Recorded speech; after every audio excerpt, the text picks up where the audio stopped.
2006 সালের 28 অক্টোবর আমাদের জন্য একটা মাইল ফলক। সেদিন শহীদ জসিম ভাইকে লাঠি দিয়ে সাপের মতো পিটিয়ে হত্যা করা হয়েছে। এই অমানবিক চিত্র তো আমরা সবাই বলেছিলাম এটা ওই দিন শেষ হয়ে যাওয়ার কথা।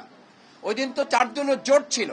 তাহলে আজকে তো প্রশ্ন হওয়া উচিত, 4 দলীয় জোট যদি হয়, সেই জোট সরকারের শেষ ক্ষমতা হস্তান্তরের দিন শুধুমাত্র জামাত ইসলামী এবং ছাত্র শিবিরকে টার্গেট করে, আওয়ামী লীগ আমাদেরকে টার্গেট করে কেন আমাদের বিরুদ্ধে সেদিন মাঠে নেমেছিল?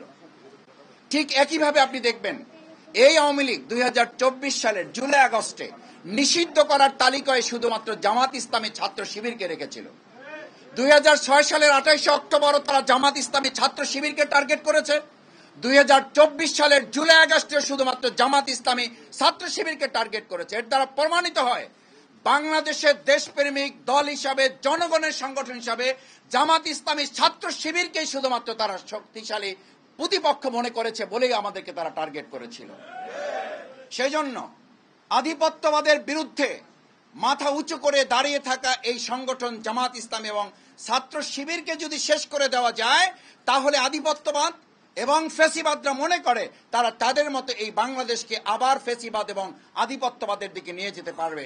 আজকের নতুন ফ্যাসিবাদের এই সময়ে যদি কেউ জামাত ইসলামীকে চোখ রাঙিয়ে আমাদেরকে হত্যা করে, মসজিদে হামলা করে, আমাদের মা বোনদেরকে আবার তাদেরকে ভয়ভীতি দেখিয়ে সাধারণ নাগরিকদের জিহ্বা কেটে ফেলা, তাদেরকে সুষ্ঠুভাবে ভোট কেন্দ্র থেকে বাড়িতে ফিরে যেতে না দেওয়ার নতুন করে আবার হুমকি দেওয়া হয়, তাহলে তাদেরকে শুধু স্মরণ করিয়ে দিতে চাই, আমরা কিন্তু 2024-এর জুলাই আগস্টের শুধু কর্মী নই, আমরা 2006 সালের 28 অক্টোবরের সেই সংগঠন যারা একা গোটা আওয়ামী লীগের বিরুদ্ধে লড়াই করে সেদিন তাদেরকে পরাজিত করে বাংলাদেশ বিনির্মাণ করেছিলাম।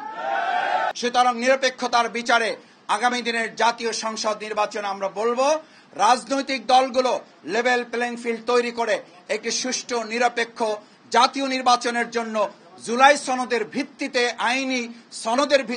আইনি ভিত্তি রচনা করার মধ্য দিয়ে একটা নির্বাচন যেন অনুষ্ঠানের দিকে আমরা যেতে পারি।